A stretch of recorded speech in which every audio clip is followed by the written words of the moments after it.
Howdy, howdy, and welcome to Workshop Wednesday. We actually have finally, I'm back in the actual main office. I got all my setups done. I'm really loving today. And today, believe it or not, is actually Improve Your Psychic Abilities Day, as of this recording anyway, on October the 31st. Halloween. So I figured, okay, a little bit of psychics, that's cool. And it ties in perfectly with our topic for today's workshop, which is planning your traffic attribution strategy. Because let's face it, man, that feels like a question people have been asking forever. And nobody really has a good answer for this. So hopefully this workshop will help you get a little bit closer. My name is Chris Mercer. Welcome to those of you who are new. I actually go by Mercer, and I'm the co-founder here at measurementmarketing.io, where you can find our content on such platforms as Digital Marketer, Conversion Excel, Social Media Examiner, Seriously Simple Marketing, and others around the web. Of course, with all of these workshops, make sure your goal is just grabbing one thing, one new idea, especially around traffic attribution, because you're going to pick up a couple of things, hopefully, but just practice the one. Make sure that you work with it a little bit, integrate it into your systems. Then you come back, watch the workshop again, pick up something different. Every time you listen to one of these workshops, you're listening with a different skill level, and I promise you will unlock other skills the more that you listen to them. But it's all about the practice. If you don't practice, you will end up just being overwhelmed and frustrated because you're going to get a ton of information, but no skills. Practice is what gives you the skills. All right. So without further ado, strategy session, planning your traffic attribution strategy. Now, we're going to cover the 5 pillars of measurement marketing, as we always do with these workshops, relating specifically to this topic. So the first one, of course, is plan, right? The 5 pillars, our first one is planning. Planning is incredibly important, and we got to make sure that we are spending our time planning. Traffic attribution strategy, the whole topic is about planning that, so that's kind of a no-brainer. Once you plan it out, the build goes a lot faster, and specifically the build part of this will be using UTM tracking. You got to make sure that you're tagging your traffic properly, because if you don't do that, it doesn't matter, right? It's going to be actually will be impossible for you to say which traffic sources are causing which results because you're not tagging your traffic sources. So you need to do things like that, which we will, of course, talk about. Then there's the reports, where you actually use a tool maybe like Data Studio to build out these reports that actually show you which traffic sources are getting you which results. And then finally, forecasting. So actually going through and taking those benchmarks now that you have them and forecasting what the future is going to look like. And then this is the little psychic part of this, right? So you forecast, then you send actual traffic, and that will show you where you're hitting the mark and where you're not. That tells you what to optimize. So in a way, in a very real way, your market will be telling you exactly kind of what they like and what they don't and what you need to change, and et cetera, et cetera. So without further ado, we're going to go ahead and jump into what we're going to talk about today. Now, I'm going to pop into Lucidchart, and we're really going to stay here because this is a strategy session. We're not going to dive into analytics or tag manager at this point, because this is all about understanding, and this is the thing that people race past. They don't take the time to think about understanding how this thing actually goes together. So here's what we're going to do. We're going to pretend we got some different traffic sources. Let's say we start with a Google search, and this is just an example sort of behavior path that somebody might go through. So we've got a Google search. Then maybe when they come on your blog, you send retargeting with Facebook, right? So you've got some Facebook retargeting that's coming their way. If I could spell that correctly, there we go. Then after that, let's say they still don't buy, and then you target them with Google Ads, right? So you've got a Google ad that's set up. And then after that, they finally, holy of holies, they become a lead, right? So you get them to become a lead. And at that point, email brings them back, right? So then you email them as a traffic source, and then finally they purchase, okay? So now they purchase. And so the question is, and I'm just going to say it's $100. So the question is, the purchase of $100, who gets credit for this in the world of attribution? So the way that analytics is going to report it is analytics is going to say, hey, you know what? Email, now this is assuming, we talked about this earlier, but this is assuming that you use UTMs to tag your traffic. I'm going to make that assumption. There are so many workshops we have in the academy. Just type in UTM, type in tracking traffic, type in where are my visitors coming from. We have tons of workshops that answer those and show you the ins and outs of how to actually set up UTMs so that you can structure those properly. And especially if you're not doing the implementation, you have to make sure your team is. So whoever's doing your implementation, whoever's sending traffic to you must be tagging the traffic, or else analytics has no idea that it came from, like in this example, email. So analytics will tell you it came from email, again, assuming that you're tagging it, and email will get, the credit for the $100 purchase. But it won't really tell you, at least in the main reports, that these ones had anything to do with it.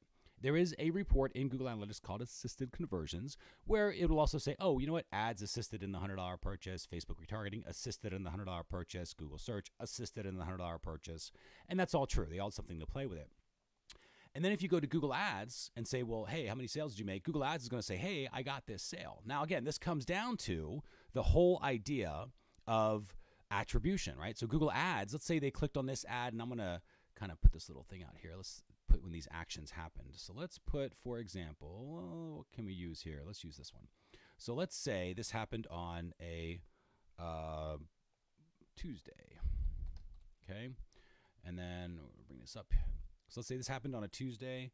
Let's say this actually happened on a Friday. And then this happened also on the Friday. Okay, so the actual purchase itself happened on Friday. And then I'm going to bring these out just for kicks. We're going to say this happened the day before. Let's say this was a Monday. And then let's say this was on a Sunday. Just so we can get a little bit of timeline in here. So how this attribution works. So we know that email, they clicked on the email on a Friday. Friday's when they made the purchase. Google Analytics is going to say, on Friday, you made $100 and email did it. That's what analytics will say. That will be the story of this purchase. Google Ads, when you go to the Google Ads platform, Google Ads will say, hey, the ad that you ran on, that they clicked on Tuesday made the $100 sale. So this Tuesday click is actually what got credit for the $100. Facebook retargeting will say, hey, the ad they clicked on Monday is the one that actually got the sale. So that is $100. And of course, Google organic search kind of gets left out, right? It's the original one that brought in the traffic, but you're going to see that it assisted in the sale in Google Analytics, but there is no real search conversion metric that'll tie in search directly to the platform or to the result of $100, because that's just not how search works. That's not how Search Console works. So that one kind of gets left out in the cold. But again, in Google Analytics, in the assisted conversion reports, you will be able to see that Google search did assist in this $100. But what's happening here is you got one $100 sale. Email claims credit for $100. Google Ads claims credit for $100. Facebook claims credit for $100, right? Google Search gets assisted credit for $100. That's like $400 worth of stuff, but it's the same $100. And so the question becomes, how do you decide which of these traffic sources you really need to work with, right? Which ones actually are moving the needle? And this is the age-old question that almost every marketer that I know, is every marketer for sure that's doing paid media, they're all asking, and probably you have as well, what do I need to do and what can I turn off, right? So in other words, the question is, does Facebook retargeting work or should I stop that? Does Google Ads work or should I stop that? Do my SEO efforts work or should I stop those? And this is where it's going to slow down a little bit, because I want to emphasize that I think that's the wrong question to be asking. And the reason that I say that, you shouldn't figure out, is it search or is it retargeting or is it Google Ads or whatever, you shouldn't be asking that question. The reason is because nobody has ever been able to answer that question. And they've tried. And I'm going to show you how they've tried here. So let's do that. So I'm going to kind of copy this out real quick. Let's bring this up. We're going to copy this out. And I'm going to show you, that didn't work at all, but that's okay. We're going to do like this, take this out. There we go. So what's happened here is platforms are trying. Google's trying with this. They have their attribution platform. And the way that Google actually does this is they have little machine learning.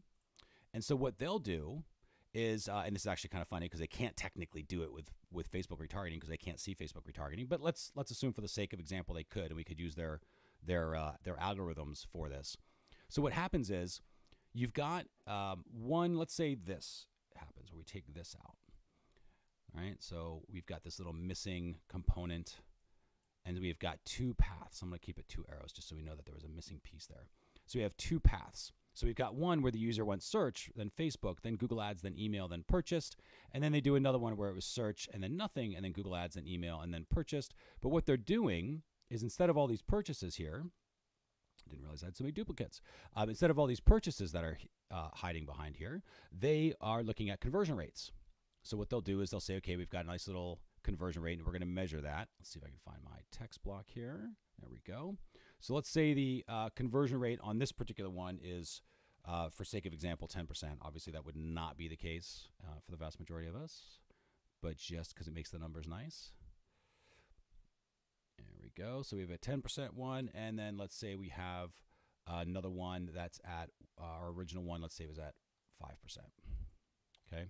So what'll happen is they'll run a ton of traffic, and I mean a ton, because the algorithm's trying to do the work here.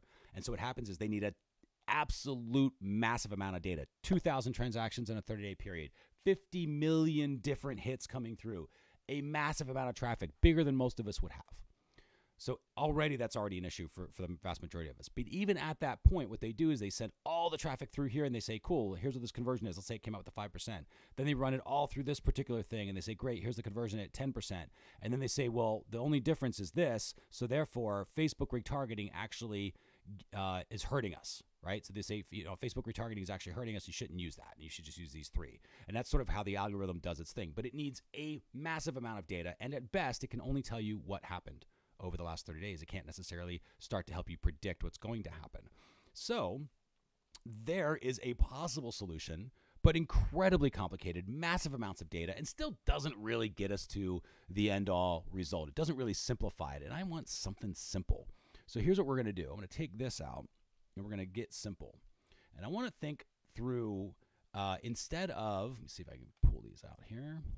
Instead of, there we go, having the idea of thinking about it like traffic sources. And instead of asking that question, what does search do? What does Facebook retargeting do? What does Google Ads do? What does email do? Instead of that, I want you to think about it in terms of the pipeline, a sales pipeline, right? And so think about it like this. So you've got awareness, and you have to sell your prospects on awareness. Then you've got to sell them on engagement of some sort, getting engaged with your brand. And maybe there's deeper levels of engagement. Like in this case, it was becoming a lead at this particular stage. And then ultimately, you got to sell them into purchasing, right? So this is the close, right? I'm just going to say this is the close. Use these official sale terms. So this is the closer. So what happens is, and this is the purchase, right? When the purchase is actually happening. So what happens is you've got the pipeline that's going through of awareness. They have to be aware of your brand. They have to engage with your brand. They have to engage a little deeper with your brand. And then ultimately they can close with your brand, whatever that close is for you, a lead that's being completed, or in this case, an example of a purchase. So what happens is you can actually, and this is where it gets a lot easier to think about traffic attribution if you look at it like this. What you start doing is, instead of wondering about Google search and how it related to this, right? Instead of doing this and thinking about this, you don't do that. Okay, you completely ignore this. Don't even worry about this. This part doesn't really matter. What matters is, did Google search get people aware? And did it achieve that goal? And then you start looking at the relationship between these. And you say, okay, did my Facebook retargeting get people engaged? Did my engaged people get more engaged? And I'm just going to put this here just for this, again, for this example. This will obviously be unique to whatever yours is. And did they close, right? So I'm going to say purchase, because that's kind of what most people are concerned with, obviously. So did they purchase? So were they aware? Did they engage? Was there more engagement? And did they eventually purchase? And again, more engagement might be, in this case, becoming a lead and then getting emails and ultimately purchasing the product. So all of this, so your traffic sources don't have to track, because this is the problem with attribution. There's so many steps between these traffic sources and the end product, it's almost impossible to figure it out what actually had an impact. And even if it did, again, no guarantees that they had an impact. And it's really, honestly, has nothing to do with Facebook as a platform, has nothing to do with ads as a platform, has nothing to do with search as a platform. What it does is this. It has this to do. This is everything. Your pipeline is everything. It's the mental place, that little mental thinking that the prospect is in, that position that they're in, so they have a problem, all of a sudden they're aware of you as a brand, they start reading your blog post, then you retarget them to come back and read more blog posts on Facebook. And so now they're actively engaged, but you're not retargeting them on Facebook necessarily. It matters. It's that Facebook is the best way to get people who are aware of your brand to engage. And now you can set this as a goal. And in Google Analytics, it becomes 1,000 times easier to track. So all of these become individual goals. So in this case, let's try to do this, see if I can kind of tie it together like this. So here, you've got Facebook retargeting that is no longer trying to get purchase credit. You don't worry about that necessarily. Obviously, that's the end goal. We all get that. But really, what can you measure? You measure what the steps are that are as fast as possible after that, in that same session that causes the Facebook retargeting. In that same session, you want to know, okay, what did they actually do? Did I achieve the goal I wanted to achieve? I wanted to achieve more or in this case, engagement. Did I achieve that? That becomes your goal. That's your goal in Google Analytics. And you can say, did Facebook retargeting actually achieve my engagement goal like I thought it was going to, like I forecasted it was going to? And you can say, yeah, it would. Cool. Did Google Ads? Okay, we'll do the same thing here. So with Google Ads, is Google Ads actually doing everything that I needed to do in order to achieve what I needed to achieve for this, in this particular case, more engagement? You know, did email actually cause the purchase like I thought it was going to, right? So did email actually cause that purchase to happen? So going through and figuring that out. So you have that. But now, instead of email, again, this is tracking toward the end, or Google search tracking toward the end, Google search's whole point of being as a traffic source is, okay, did it actually cause a awareness, right? Did it cause the prospect to become more aware of what's going on, right? Did Google search do that? And this is so much easier to actually get answers to in terms of what's going on. So I'm going to try to pencil this out a little bit. So let's say we do a swim lane. And this is like kind of the stage of buying, right? This is all this is. This is a customer journey. This is the customer journey map, the stage of buying that they're through. And I'm just going to open these up here. Let's see. Oops, wrong one. Let's do this. This is the one I'm looking for. There we go. So the buying stage, we call it, right? So this is the buying stage that they're in. So currently they're buying awareness. And so you're selling awareness through using search, right? That's what this whole thing comes through. Then the next one is engagement, because they have to engage with your brand in some way, shape, or form. And that is a sale. Make no mistake. These are sales that you're making. There's engagement. There's more levels of engagement. Some of you have deeper than others when it comes to engagement. And then you've got that final one where you're like, okay, I'm going to go ahead and close them now, right? So this is the completion. This is the sort of close, the completion of whatever the thing is. But what happens is you have traffic sources that you'll start to learn are not, don't worry about this. Stop worrying about the final purchase, because it's so hard to figure that out. And you really can't. Like, you're just not going to, unless you have a ton of traffic, and even then it's a best guess. And still, I don't think all that useful. This is in the immediate short term, incredibly useful, because what'll happen is you'll start saying, okay, you know what? And I'm going to bring back our little text widgets here. If I can go back into them, there we go. You're going to find out something similar to, and again, don't quote me on these numbers, just something to give you some examples, but maybe 50%, right? In this case, 50% of the people actually make it from stage 1 to stage 2. They move it from awareness to engagement. And of those, maybe 10% of the people actually move from engagement to completion, right? And maybe there's that middle step that you can also measure, which of course you could, because you're all measurement marketers and you can do this, or have your implementers do this. Maybe 30% of the people move to a deeper level of engagement. And so you've got all the people that come into your site, 50% of them become more engaged, or become engaged. 30% of those become more engaged. 10% of those actually end up purchasing. And now you've got this little pipeline, right? You have a legitimate pipeline here where you can connect the dots and you can start to measure and say, well, if I send in 100 people, right? And again, I'm just kind of pencil this out. So if I send in, and this is in your forecasting, you say I send in 100 people to become aware, that means how many of those are going to become engaged? 50. And if I said 30% of those, if I whip out my handy dandy calculator here, if I said, 30% of that 50, so I've got 50 people, and I'll move this whole thing down so we can see it. So if I said, so 100, so the 50% drops it down to 50, and then 30% of that 50, pause for calculation, equals about 15, so I don't do stuff in my head, and then 10% of those buy, right? So there's my 1.5 that buy. Let's just call it 1.5 for sake of example. So you can start to build out a plan, and you can start to say, you know what I need? I need Google search to get me 100 people aware, so that my Facebook retargeting can get me 50 people engaged, so that I can get 15 of those more engaged, so that I can get 1.5 of those to buy at average order volume, because assuming you're tracking all your revenues, you'll know average order volume of whatever.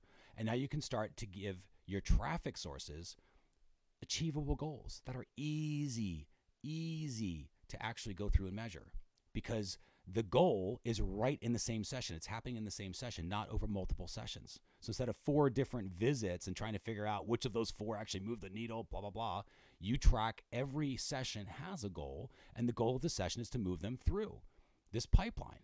So now you've got Google search for awareness, and then maybe you get, hey, we're going to get 100 people aware next week. And of those, based on our numbers, right? Again, we're all assuming these are all made up numbers, obviously, but we're assuming that you're measuring all this, so you would know what all these are. But assuming that 50% is your number, then you would say, cool, then I'm going to make sure that Facebook retargeting gets at least 50% of those engaged. And then I'm going to retarget those and get 15 of those more engaged with Google ads.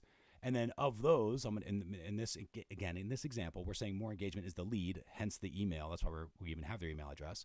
And then you would say, great. And of those, I'm going to go ahead and get 1% of those, or 10% of these, right, to purchase at 1.5. So by the end of next week, assuming this is happening day after day after day, and that's your goal, is to push them through in a week.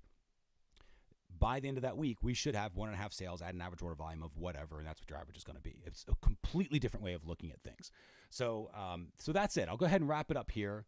And I wanted you to really think about attribution in a completely unique, totally different way. It is super, super powerful. What was your one thing? Hopefully it was that. Just the idea of not thinking about it in terms of the 7 different visits they made and which of those 7 do I really need to have them do, blah, blah, blah. It's because it's not about that. That's a very, very hard thing to answer. Instead, think about the different mindsets, the different buying stage that they're in, the different awareness level that they're in. And that's your goal, is to move them through that pipeline from awareness through engagement to actually purchasing. Now, if you do want to learn more about this, we have a ton of this, including how to actually set it up if you need your implementation team to set this stuff up for you. Measurement Marketing Academy, just measure.tips/start will take you there. If you all already remember, at 3:30 Eastern today, we actually have the Measurement Marketing Academy members only Q&A, the office hours Q&A. So if you have questions, you want to talk them through, we normally have about, 5, 10, 15 people on those calls. It works out pretty well. It's a nice little, kind of like a mini mastermind every week. Like, I'm really enjoying those. So those are there for Academy members. Next up for next week, what's new? We've got our topic of what's new. We do that every month. And this one is going to be the new updates and features released for this month, for October. So that'll be the first one we do in in November. Time flies. In November, we're going to be talking about the releases that came out in October, which there was a bunch. So that should be pretty fun one to go through. And of course, if you're not yet part of the Workshop Wednesday family, make sure that you join that. It's completely free. Measure.tips/WW will take you there for more information.